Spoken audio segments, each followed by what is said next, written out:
Thanks for attending this Volo session on soccer referee training.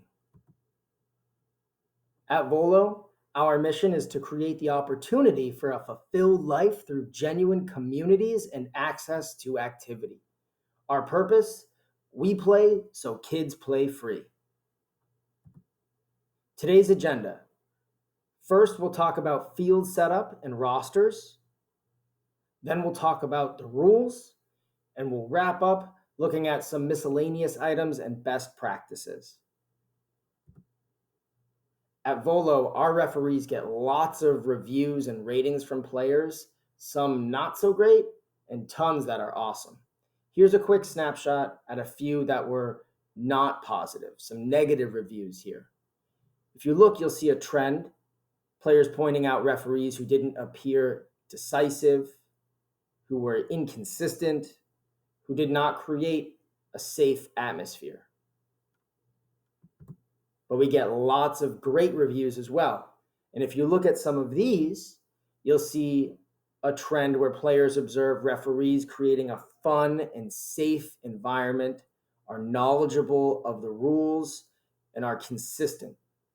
And our goal here is that after you finish this training right now, you will have the confidence to go down to a field and consistently referee a game in which it's a safe and fun environment. So first, let's look at the field setup and rosters. On the left is a traditional soccer field. On the right is a Volo 7v7 soccer field. You'll notice on the Volo field that the goalie box extends all the way from one side to the other, sideline to sideline. Just while we're looking at the field, I want to point out that penalty kicks should only be called 5 yards in from the sideline. So even though the goalie box extends from sideline to sideline, only call penalty kicks if it's a foul 5 yards in from the sideline. We'll cover all the rules in just a moment, but I wanted to point that one out right now just while we're looking at the field dimension. Wait, does every field have the same setup and dimensions? The answer is no. And you will get some separate guidance in a little bit with some of those field specifics and the differences from location to location. When it comes to rosters, it's 7v7. You need at least 2 players of each gender on the field at all times, and there's a minimum to play of 5 players. Teams can borrow players from another league team, but not to exceed a roster size of 7 players. And when you are borrowing, the majority of your team must still be original team members. You cannot borrow players from a more competitive division, and there's no borrowing players at all in the playoffs. Substitutions are on the fly, and there's no offsides. Okay, let's look at the rules. For game duration, games last 50 minutes. There are 2 23-minute halves and a 3-minute halftime. During the regular season, games can end in a tie, but during the playoffs, if there's a tie at the end of regulation, the winner is determined by immediately going to a penalty kick shootout. Penalty kick shootouts are best of 5 with at least 2 kickers of each gender. And if it's tied after 5 kicks, penalties go to sudden death, alternating genders. One quick note on penalty kicks, be sure that the goalie knows they need to have 1 foot on the goal line.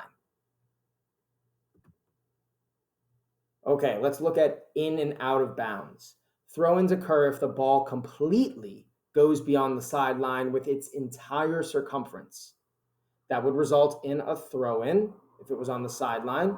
And the technique for that is both feet outside the sideline.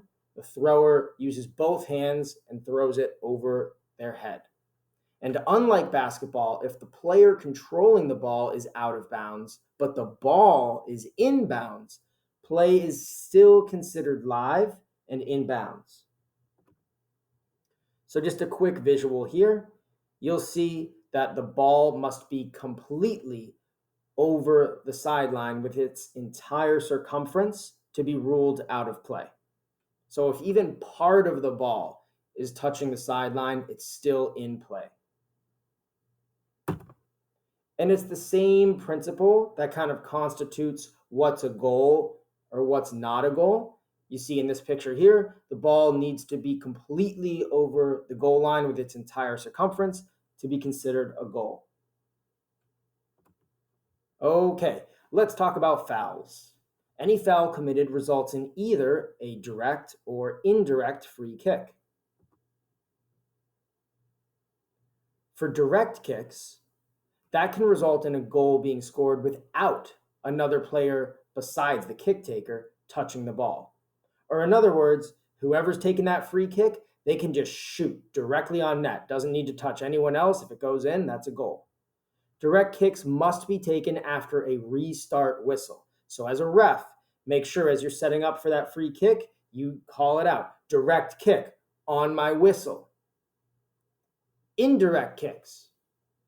These are given for lesser offenses, and indirect kicks must be touched by an additional player besides the person taking that free kick before entering the goal.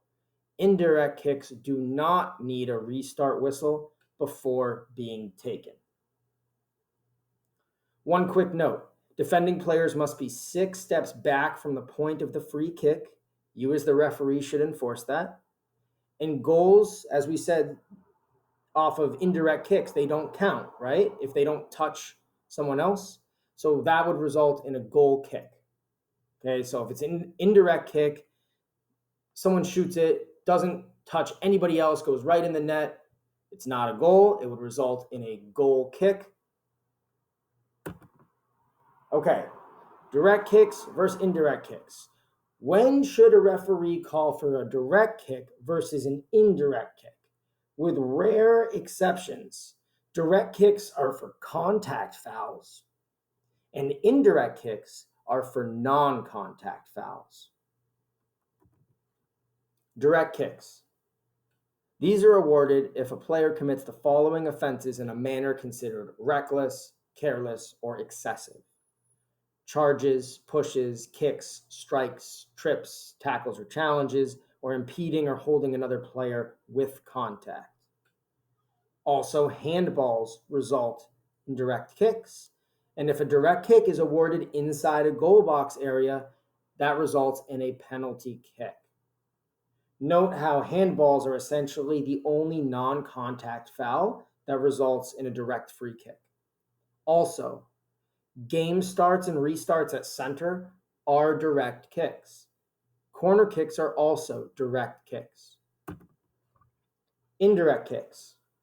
These are awarded if a player commits the following offenses: a dangerous play, such as an attempted bicycle kick or a high kick, non-contact impeding another player, abusive language, or goalie infractions. More on that in a moment. Also, note, throw-ins are considered indirect. Handballs. For determining handballs, go by the upper boundary of the arm is in line with the bottom of the armpit. So look at the picture on the left of the screen. That lays it out. It's kind of like a line that goes along the seam of a shirt. It's not a handball infraction if the player's arm or hand is close to the body and doesn't make the body unnaturally bigger. For example, if you're standing in a defensive wall, oftentimes you would have your arms pressed up really close, tightly against your chest. If that was the case and a ball hit you in the arm, that would not count as a handball. The rule is really intended if it's your arm is extended and makes your body unnaturally bigger. If your hand is just pressing up tightly against your body, that wouldn't be a handball. Handballs result in direct kicks, and a handball by the defensive team in the goal box results in a penalty kick. Okay, let's look at some rules as they apply to goalies. When it comes to distribution, the keeper cannot punt, goal kick, drop kick, or throw the ball over midfield through the air. it must touch the ground or a player before crossing the center line. An infraction would result in an indirect kick at the center line. Note how some fields, not most, but some fields, instead of going with the center line for this rule, they go by hash marks, like the far hash marks. Goal kicks do not need to leave the goalie box before a teammate touches the ball. And if the keeper rolls the ball to themselves, in effect becoming a field player, they can kick the ball as far as they want. Goalie infractions. It's an indirect kick if the keeper touches the ball with their hand or arm after already releasing it prior to another player touching it. If they use their hands to touch an intentional back pass or throw in from a teammate, or if they possess the ball in the goalie box for 10 seconds without distributing it. A couple quick notes on that. Indirect kicks for goalie infractions should be awarded at the top of the penalty box. And for that last one I mentioned, the 10 seconds without distributing it, give the goalie a courtesy reminder. Let them know, hey, keeper, 5 seconds, get rid of the ball. Or 3 seconds, you got to get rid of it. Something like that, so they don't feel ambushed. Also, for goalie infractions, a direct kick would be awarded if the keeper steps outside the goalie box with the ball in their hands. Okay, we also have advantage calls. On a foul-worthy infraction, a referee can opt to not call a foul if it benefits the team that would have received a foul call in their favor.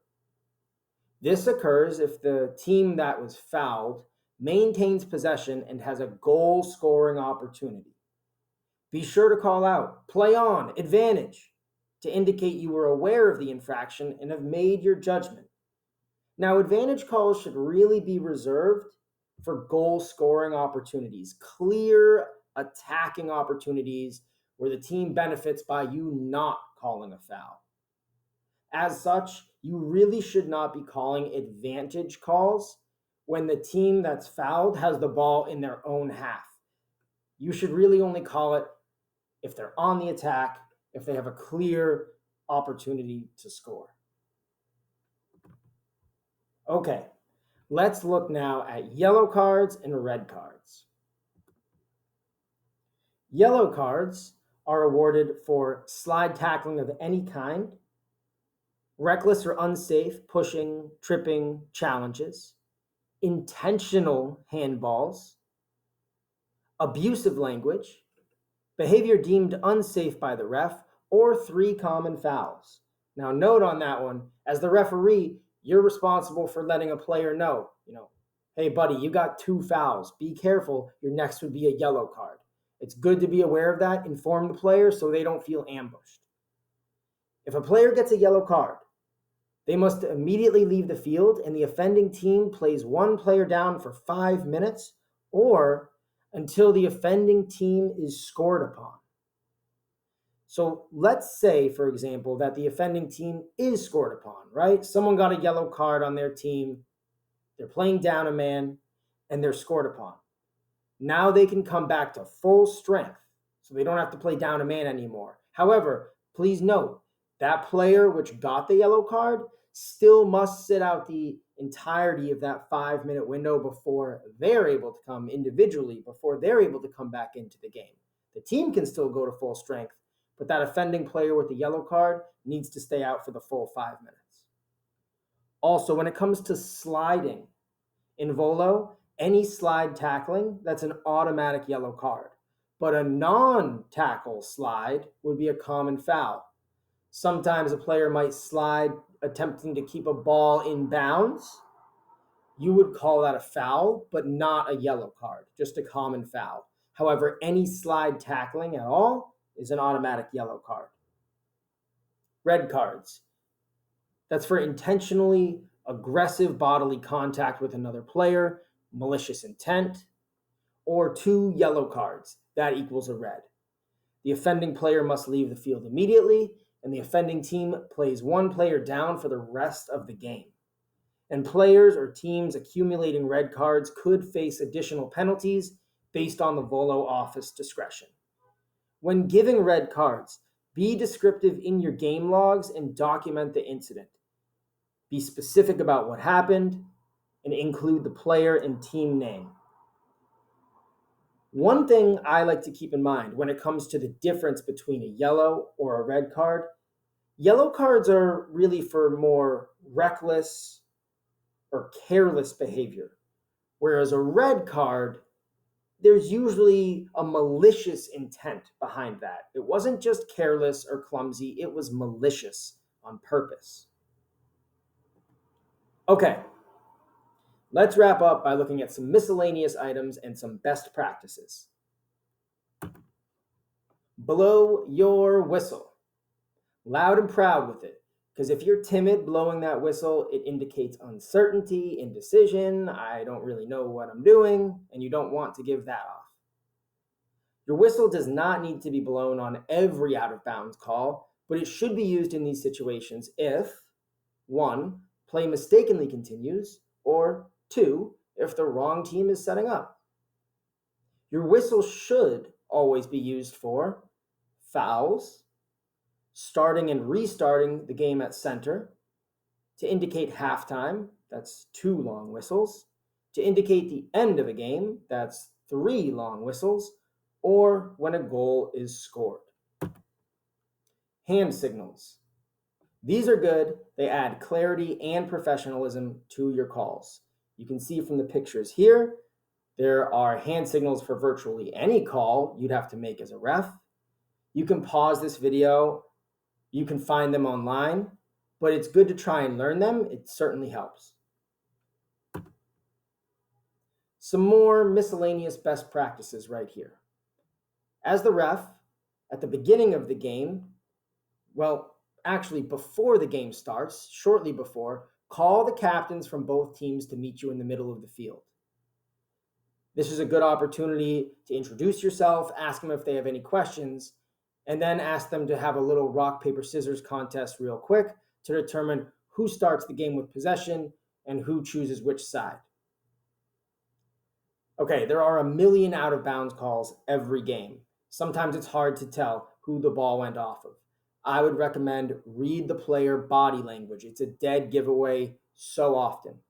For example, ball goes out of bounds. You can't tell who it went off of. You look though, and the player in blue immediately puts his head down. The player in red instinctively goes to pick up the ball. Maybe you weren't quite sure who it went off of, but based on their body language, I bet you can make an educated guess. Okay, find ways to let your personality come through. You don't just want to be out there like a referee robot. It's good if the players feel like you're a real person and you have some personality, right? So find your own unique way to let that shine through. Some referees bring music. One referee does the innovative fake spray paint gag on free kicks. You could even announce team names at the start of the game in a dramatic way. Find your own thing, but just be true to yourself, have fun, and let your personality shine through. Again, blow your whistle. Calling a tight game, it shows you're in control and it creates a safe atmosphere. Players rarely complain about too many calls. They usually express frustration about not enough calls. That's the reality. And it's tougher to start loose and then try to tighten up, as opposed to just calling a tight game from the outset. And lastly, be consistent. Okay, managing conflict. Players will debate calls. It happens. So how are you going to manage conflict? Let's look at a scenario. We're going to read a quick script and think to yourself, how did this referee effectively handle this situation? You got that call wrong. That wasn't a goal kick, so it could go past half field. You did a drop kick, and that also can't go past half. Oh, you're just making that up. That's bogus. Listen, I know you're frustrated, but I need to keep reffing right now. Can we check in at halftime about this? Okay. at halftime. Hey, I'm Mike. Do you got a second to check in about that call? Yeah, sure. You got it wrong. You're correct. The goal kicks can't go past half. But in addition, throws, drop kicks, and punts from the keeper also can't go past half. And you did a drop kick. Really? Oh, I didn't know that. Yeah, I understand that's frustrating, but that's the rule. Does that make sense? Yeah, thanks for explaining it. Awesome. Thanks for checking in. You played a great game so far. Keep it up. Some best practices when it comes to managing conflict, and you might have seen some of these in the scenario I just read through. Stay calm. Assume the best and acknowledge the player's perspective. Do not get into a public tug of war or some lengthy debate, but do make time for an extended debrief of calls during halftime or after the game. Don't take it personally. And yes, try to be perfect, but know it's impossible. I go to ref every night. I know before I even get to the field, I'm probably going to miss a couple calls. You need to make peace with that. Some lines you can try to borrow. I'll keep an eye out for that. Hey guys, nobody wants to get hurt. We're here to have fun. Keep it friendly. You could pull a player aside. Hey, I wanted to check in about blank. That was close to a foul. Be careful on that. You could say something like, I'm sorry you think blank, but I saw blank. You could say, I need to focus on the game right now, but find me at halftime. I'll explain the call. And that's what you just saw in the scenario. You can also say things like, hey guys, that was a great game. Nice job, everybody. Right? Have fun out there. Acknowledge great play. Make the players feel welcome. Thanks so much for coming. If you have any questions, reach out to your soccer coordinator.